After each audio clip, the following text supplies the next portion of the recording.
Well, hello and welcome to this week's HBF video. Hoping that you're excited to see and hear me do it for a little change.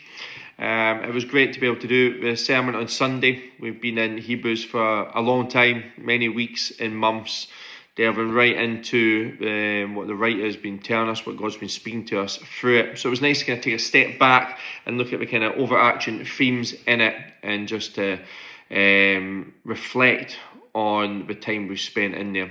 I obviously started with the intro of Walking Ben Nevis. It was tough. I think I have PTSD from it. My knees will never be the same. I just wasn't prepared for it.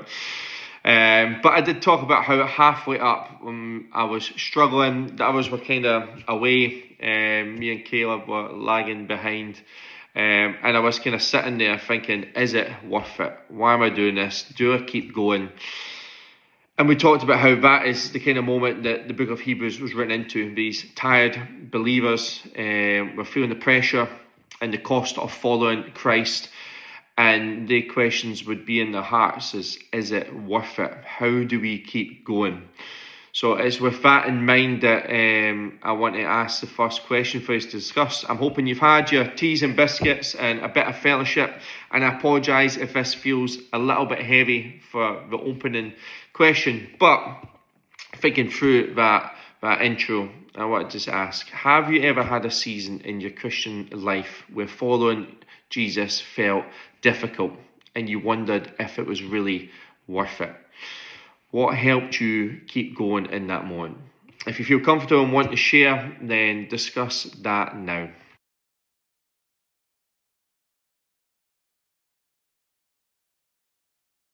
So, we looked back as a kind of a first point. We're looking at all the different ways that Jesus is better. We looked specifically at Jesus as a better revelation, and God and His Word spoke through His Son. We looked at Jesus as a better priesthood, how Jesus is better and greater than the priests and Moses and Aaron, how He takes us all the way into God, that He finished once and for all sins, a better sacrifice. So the many other ways that Jesus is better that we didn't touch on. But for our time in Hebrews, what has helped you most see Jesus clearly?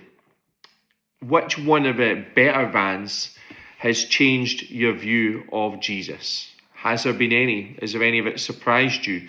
I know for me that talking about how Jesus is our advocate, is the one that stands before us in God. For a long time, early in my Christian faith, I used to struggle to come to God in prayer and feeling guilty and that shame of maybe not reading my Bible enough or not behaving as well as a Christian or living in my sin, whatever it would be. And I would fear coming to God and hide from Him. And we talked about how we come to God in confidence because of Jesus. So as at any of these, Jesus is better, changed the way you have viewed Him, or what has most helped you see Jesus most clearly?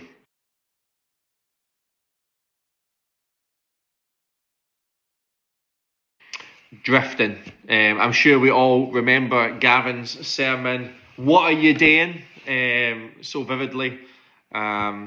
So we looked at drifting and how it happens slowly, it happens gradually, sometimes unnoticed. It was sobering to think of that question of looking around and seeing who isn't there on a Sunday morning with us.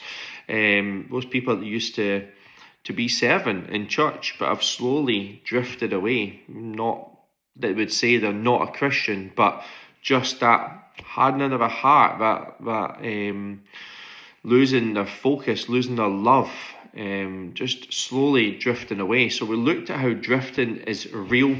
We looked at the warnings that Hebrews gives us, many warnings of what to guard ourselves against.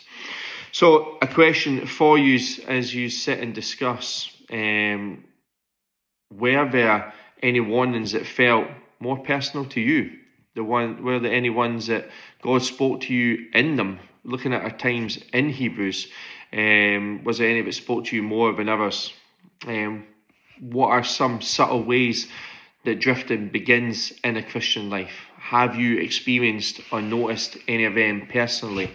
And how do you guard against them? Are you reactive in waiting and noticing that you're drifting? Or are you proactive in being disciplined in your walk with Jesus?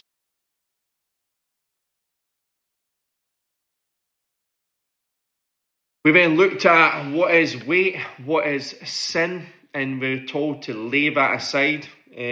So we looked at the kind of differences. Not everything is sinful, but some things are just not helpful. How do we recognize what is good and glorifying, and what we are to be blessed in and enjoy, but also what could be a hindrance? So discuss amongst yourselves what the difference is between sinful and what simply weighs us down. If you are comfortable, share a time that you had to lay aside a weight in your Christian walk, and how that changed your relationship with Jesus.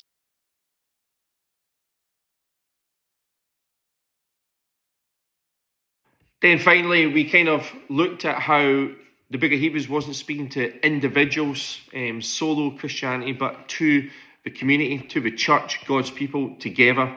I'm thankful for the encouragement that you have shown me, for the encouragement that we have in the different ways that we build up one another in GBC. With a theme this year being grow. It's exciting to see how God will grow us together, not just in our relationship with Him, but with one another. And obviously, HBFs are a massive part of that. So, how can we help each other run the race of faith together? Share how HBFs have played a big part in that for you. Encourage one another in that, how you felt, how it makes a difference, how that can progress and keep you on that narrow path, that support and love that you share at the HBFs. But how we do that in a bigger sense in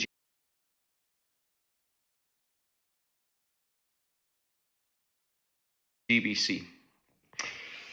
Well, hopefully that is enough. Hopefully you've had enough things to discuss and talk about. If it is more time, enjoy the fellowship, enjoy getting to know each other, dig deeper into people's lives, build that trust and that honesty.